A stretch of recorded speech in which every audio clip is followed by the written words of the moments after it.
Hello my very dear CMA intermediate students, this video specially for you all, जिसके अंदर हम बहुत detail में आपके कॉस्टिंग के पेपर का एनालिसिस करेंगे जो आप लोगों के जून एंड अपकमिंग दिसंबर 24 एग्जाम के लिए बहुत काम आने वाला है। सो इस वीडियो को ध्यान से देखिए। ये वीडियो एप्लीकेबल अगर आपने पुराना ओल्ड सिलेबस दिया हो, आपने पुराना न्यू सिलेबस दिया हो या फ्रेश अटेम्प्ट देने वाले हो, for each and every students video insight in this video will be very helpful for you all. So do watch this video till the end.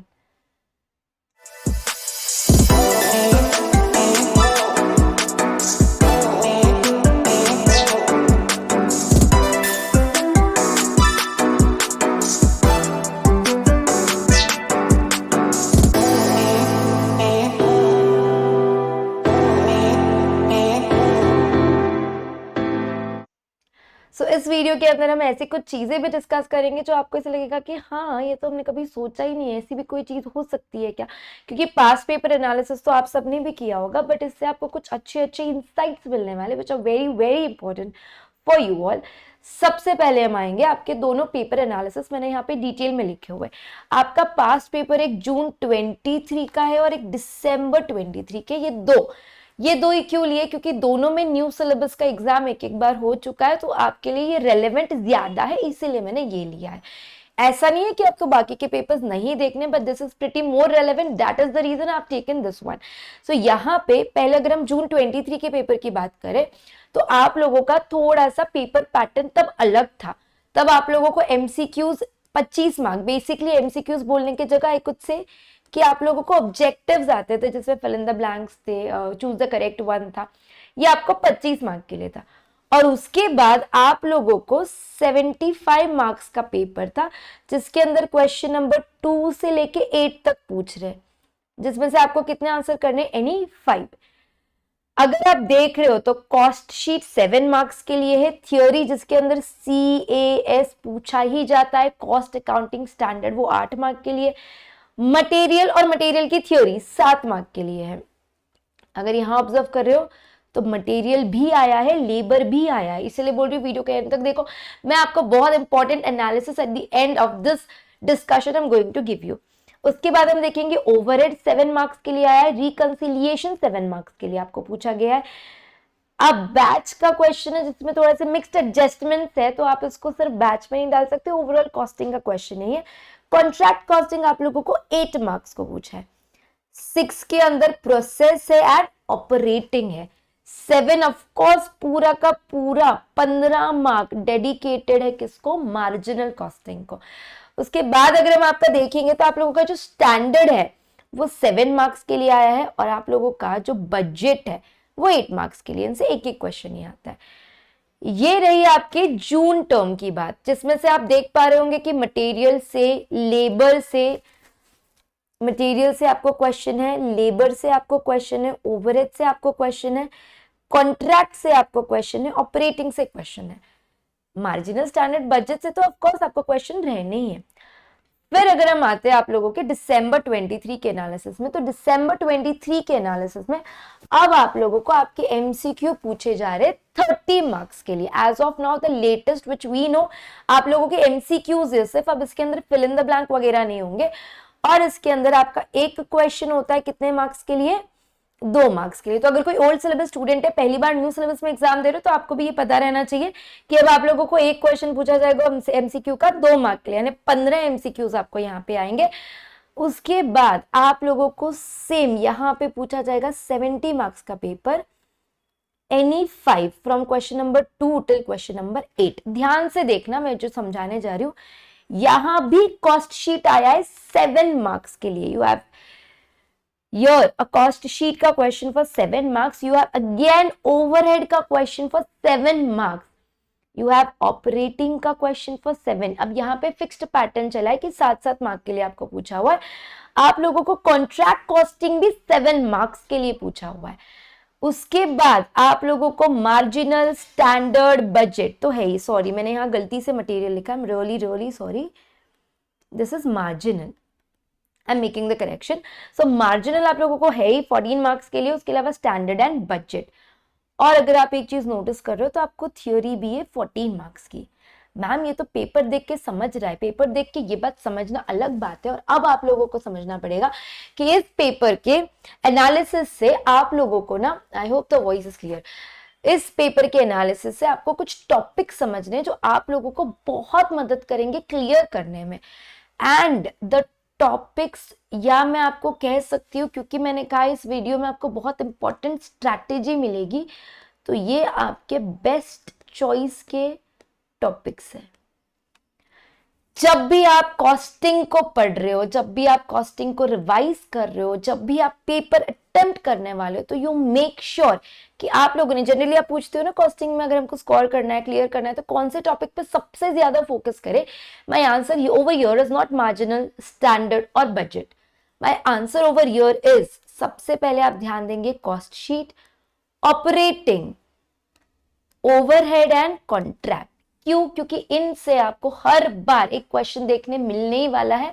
Ma'am वो तो मार्जिनल से, standard से और बजट से भी देखने मिलने वाला है, मिलने जरूर वाला है, लेकिन उसमें आपको एफर्ट्स एंड टाइम दोनों ज्यादा लगेगा, पढ़ने में भी एंड वाइल सॉल्विंग, जब आप सॉल्व करो तब भी दिमाग और एफर्ट्स आपको ज्यादा लगेंगे। Where as if you are comparing it to cost sheet, if you are comparing it to operating, if you are comparing to overheads, or if you are comparing it to contract, ये 4 ऐसे topic रहेंगे जो आपको easily marks देने वाले हैं। अब के पेपर पैटर्न से चले तो 7 मार्क्स आपको यहां पे मिलने वाले हैं। सो यहां से आपके ये 28 मार्क्स अप्रोक्सीमेटली क्या हो जाते हैं बेटा, फिक्स हो जाते हैं, जो आप लोगों को बहुत शॉर्ट कॉन्फिडेंस देता है। तो एक आपकी नंबर 1 स्ट्रैटेजी कि जब भी आप कॉस्टिंग रिवाइज करो, जब भी आप कॉस्टिंग पढ़ो, ये टॉपिक्स आपके क्या होने चाहिए, प्रायोरिटी होने चाहिए। इन टॉपिक्स को इतने अच्छे से कर लो, इतने प्यार से कवर कर लो, चाहे जो हो जाए इनमें से आपका कुछ मिस नहीं होना चाहिए। मतलब when you are on to the paper, आपको ये टॉपिक फटाफट सॉल्व करके आपको मार्क्स एज वेल एज कम टाइम में होना चाहिए। और इसी के साथ एक और चीज आ जाती है, थ्योरी, जो आप लोग ऑफकोर्स एंड में रखते हो, बट ट्रस्ट मी एंड में रखने वाली चीज नहीं है।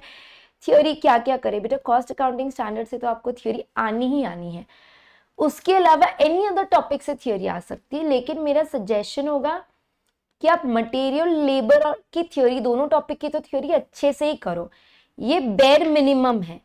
ये होने के बाद आप कौन से टॉपिक करेंगे, अदर टॉपिक। लेकिन अगर आप देख पा रहे होंगे कॉस्ट अकाउंटिंग स्टैंडर्ड से आपको एक क्वेश्चन देखने मिलेगा ही मिलेगा, उसके अलावा मटेरियल से होगा, लेबर से होगा, जो आप लोगों को 7 मार्क्स के लिए भी आ सकता है या आप लोगों को 14 मार्क्स के लिए भी आ सकता है। ऐसे बोलते नहीं आएगा, जस्ट अ सेकेंड, ऐसा बोलते नहीं आएगा कि ये वाली जो चीज है आपको सिर्फ 7 मार्क्स के लिए आएगी, हो सकता है 14 मार्क्स के लिए भी आ जाए। इसीलिए आप लोगों को ध्यान देना है कि थियोरी पे भी आपको कवर करना है। तो अगर हम बात करें ये 7 7 7 7 28 प्लस थ्योरी, अगर आप स्टार्टिंग से करते हो तो आपका बहुत अच्छे तरीके से पेपर अटेम्प्ट हो जाता है लीस्ट टाइम में।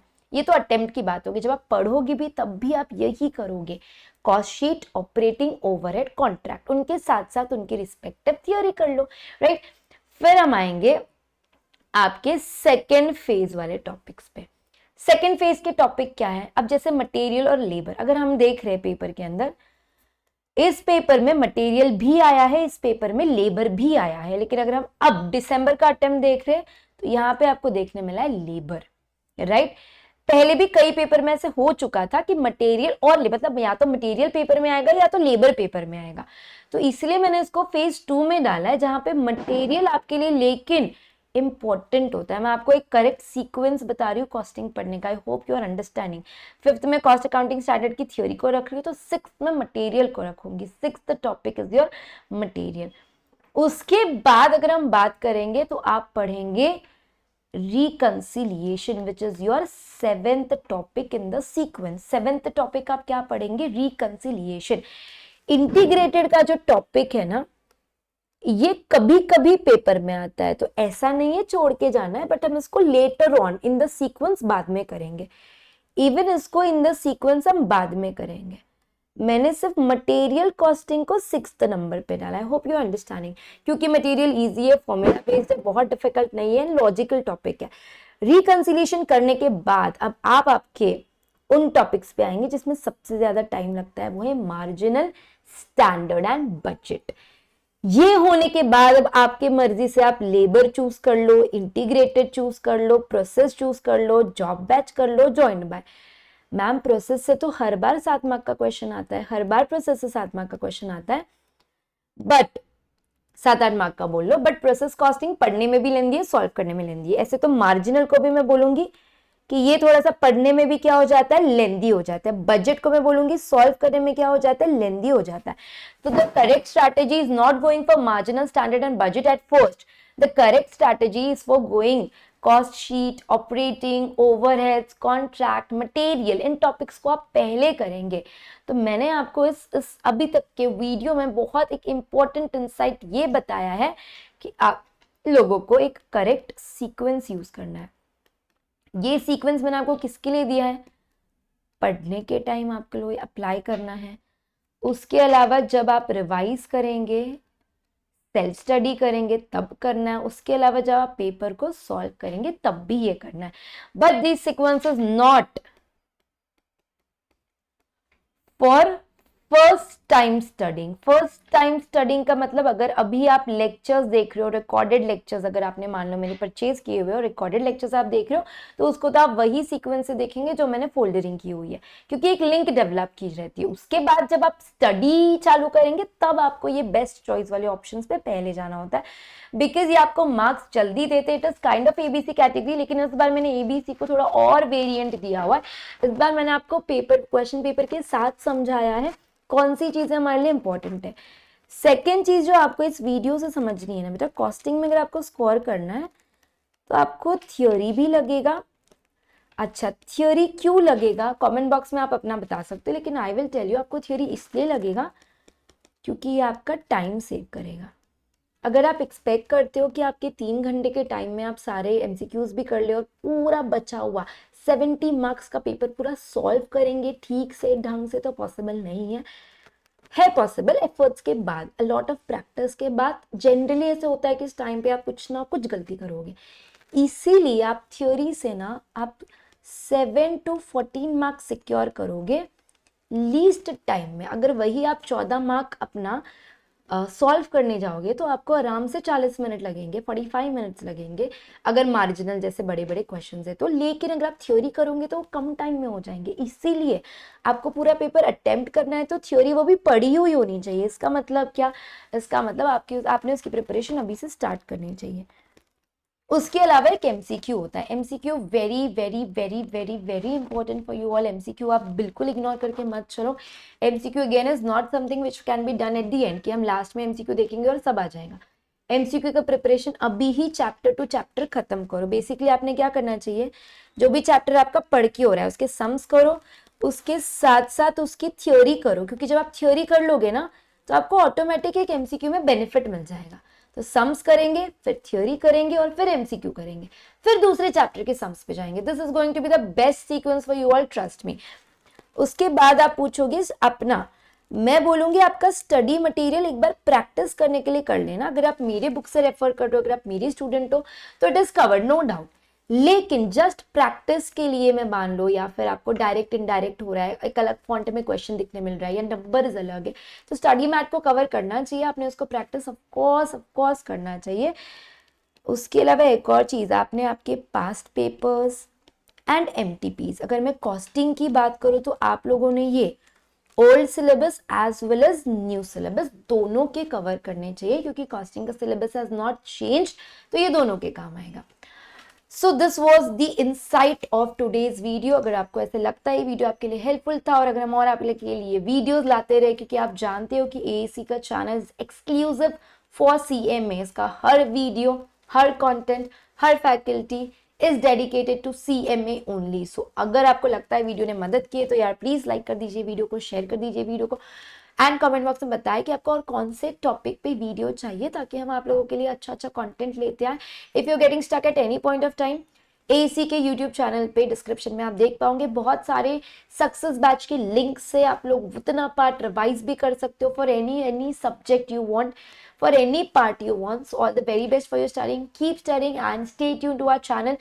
If you are new to the channel, press the subscribe button and see you all the best. Bye bye.